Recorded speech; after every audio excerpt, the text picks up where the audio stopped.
The hall smelled of roses and champagne, glittering under chandeliers that cost more than I'd ever earned in my life. 500 guests filled the seats, their voices rising like a storm as I walked toward the altar in my white dress, veil brushing my shoulders. For a moment, I thought maybe, just maybe, this day could belong to me. But then Rachel, my sister, made her move. She had been waiting. She sat at the front in a silver gown brighter than mine, her hair curled like she was the bride herself. She leaned across the table, her voice sweet but venomous. "Maybe he'll finally realize your second choice when you open your mouth in front of all these people." My stomach tightened. I clenched my bouquet and whispered back, "Not today, Rachel. This isn't about you. Please subscribe to our channel and tell us in comments, from where are you watching this video?" Her smirk spread wide and her voice lifted just loud enough to carry. "Dad, did you hear that? She thinks she can talk back to me on her own wedding day." The crowd shifted, murmurs weaving through the music. My father's chair scraped back. His heavy steps echoed like thunder as he stormed toward me. Before I could even breathe, his hand cracked across my face. Gasps shot through the crowd. My bouquet slipped from my fingers, scattering petals across the polished floor. His fist followed. Pain flared across my cheekbone, stars exploding in my vision. I stumbled, grabbing the edge of the cake table, nearly knocking it over as laughter rippled through the guests. "You think you're better than your sister?" he bellowed. His spit hit my face as his voice rattled the microphones. "Talk back to her again and I'll break you in front of everyone." The world spun. I tasted iron on my tongue. I tried to steady myself, but another blow sent me reeling. My veil tore, my crown clattered to the floor, rolling under the chairs.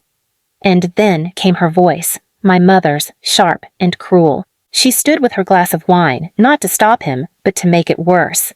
She sneered so the microphones carried every syllable. "Bow to your sister," she said, her lips curling, "or crawl out like a dog. Those are your choices." The room erupted. Some guests laughed. Others clapped awkwardly, not sure if it was theater or cruelty. I looked to Ethan, my fiance, the man standing frozen at the altar. His face was pale, his hands clenched, but he didn't move. He didn't speak. He let me bleed while 500 people watched. Rachel rose from her chair, her silver gown gleaming under the lights. She walked toward me, bent down, and whispered in my ear so only I could hear. "You'll never be more than the shadow I let you be. This is my wedding now." The words pierced deeper than Dad's fists. I wanted to scream. I wanted to rip her crown of arrogance off her head, but I stayed still, my pride trembling under the weight of humiliation. The laughter, the whispers, the clinking glasses, it all burned into me like fire. I wiped my cheek with the back of my hand, straightened my torn veil, and looked at the ground where my tiara lay shattered. My father grinned, my mother raised her glass, Rachel basked in the glow of stolen attention. They thought I was finished. But I wasn't. As I stood there, humiliated before 500 eyes, something shifted deep inside me. I didn't cry. I didn't beg. I let the silence harden into steel. Because if they wanted me to crawl, I would make sure the day came when they crawled instead. I didn't remember walking out of the hall that night. One moment I was standing on the stage with my cheeks swollen, my veil torn, and 500 eyes burning into me like fire. The next moment, I was outside in the cold, my heels dragging against the pavement, the sound of laughter and clinking glasses still echoing behind me. I waited for Ethan. I thought maybe he would follow me, maybe he'd take my hand, tell me none of it mattered. But he didn't. He stayed inside. I saw him through the glass doors, still standing near the altar, shaking his head while my parents toasted with wine. My fiance had chosen his silence over me. By the next morning, the internet had already begun its work. Videos of my father striking me spread through the guests' group chats like wildfire. Some wrote captions like, "Unbelievable," or "She deserved discipline." Others just sent laughing emojis. My humiliation had become their entertainment. I stayed inside my apartment with the blinds drawn. My cheek turned purple, my eye darkened, and my ribs ached every time I breathed. But what cut deeper than the bruises was the silence. Not one call from my mother, not one text from Rachel, not a single word of apology. After 3 days, the phone finally buzzed. It was Rachel. Just 5 words. "Hope you practiced crawling, sis." I dropped the phone onto the couch, staring at the ceiling until the rage boiled through my chest like acid. I couldn't stay quiet anymore, so I went back. When I walked into my parents' house, the smell of coffee and perfume hit me first. Mom sat at the dining table flipping through a magazine, her red nails tapping against the glass. She looked up, her eyes narrowing. "Well," she said smoothly, "look who decided to come crawling home. You should have stayed gone. At least then you'd have spared us the embarrassment." Rachel leaned against the counter, scrolling on her phone, her silver bracelet catching the light. "Oh, good. You're here," she said, grinning. "Now I can tell you in person. You made the best wedding speech ever. Dad's fist said everything we've always wanted to." My throat tightened, but I forced silence over the scream clawing at me. Then Dad walked in, his shirt half-buttoned, still reeking of whiskey even though the sun was barely up. His grin was wide, cruel. "Still walking upright, huh?" he chuckled. "After what I taught you, I figured you'd stay on your knees where you belong." The words sliced me open, but instead of bleeding, I froze. Something inside me turned cold, like ice spreading through my veins. I didn't argue. I didn't cry. I didn't give them the reaction they wanted. I went upstairs without a word. My old room hadn't changed. Dust on the dresser, faded wallpaper, the same cracked mirror that had once reflected a little girl desperate for love. I sat on the bed, trembling, hearing their laughter downstairs as if I were still on that wedding stage. And that's when I realized something. They weren't going to stop. Not after one night. Not after one humiliation. They had made my pain into their celebration, and they would keep doing it until I was nothing but the shadow Rachel claimed I was. So the silence hardened, the tears dried, and the plan began to take shape.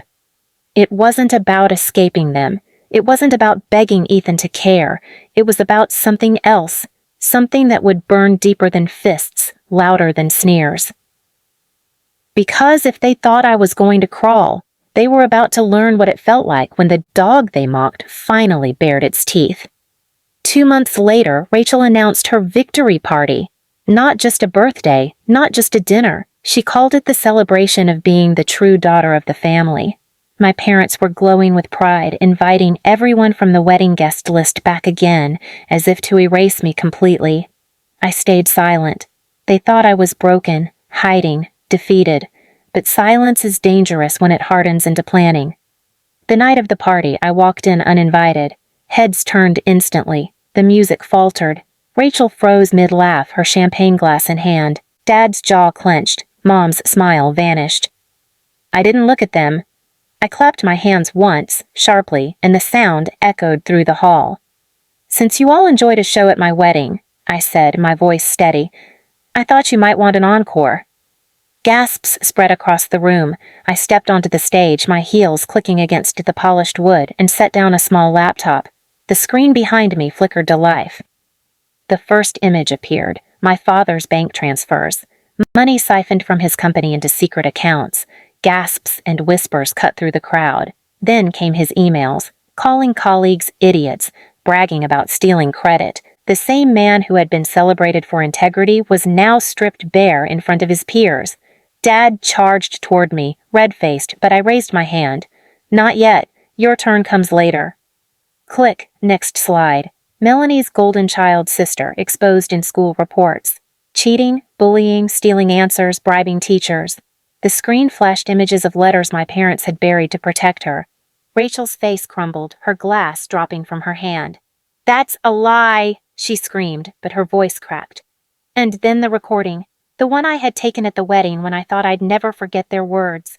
Dad's roar filled the speakers. "You're the family shame!" Mom's venom followed. "Bow to your sister or crawl out like a dog." Rachel's mocking whisper. "This is my wedding now." The hall froze. Guests who had laughed that night now shifted uncomfortably, shame crawling across their faces. Some looked disgusted, others shook their heads. Ethan's parents, seated near the back, stood and walked out without a word, dragging him with them. He didn't even look at me. My father lunged again, but no one stopped me this time. "You called me a dog," I said, my voice cutting like ice. "But dogs, remember, dogs bite back, and tonight you bow." I dropped the microphone, letting it crash to the floor. The echo rolled through the hall. I walked straight down the center aisle, and the crowd parted for me. People whispered, not about me, but about them. Behind me, chaos erupted, Rachel sobbing, mascara streaking her face, Mom clutching Dad's arm, begging him to fix it, Dad shouting, red and broken, as the whispers turned into judgments. Their empire of lies crumbled in the same kind of room where they once made me crawl. I pushed open the doors, stepped into the cold night air, and didn't look back. My tiara had shattered on the floor months ago. Tonight, it was their crowns that shattered. And for the first time in my life, I wasn't the one on my knees. They were. Please subscribe to our channel and tell us in comments from where are you watching this video.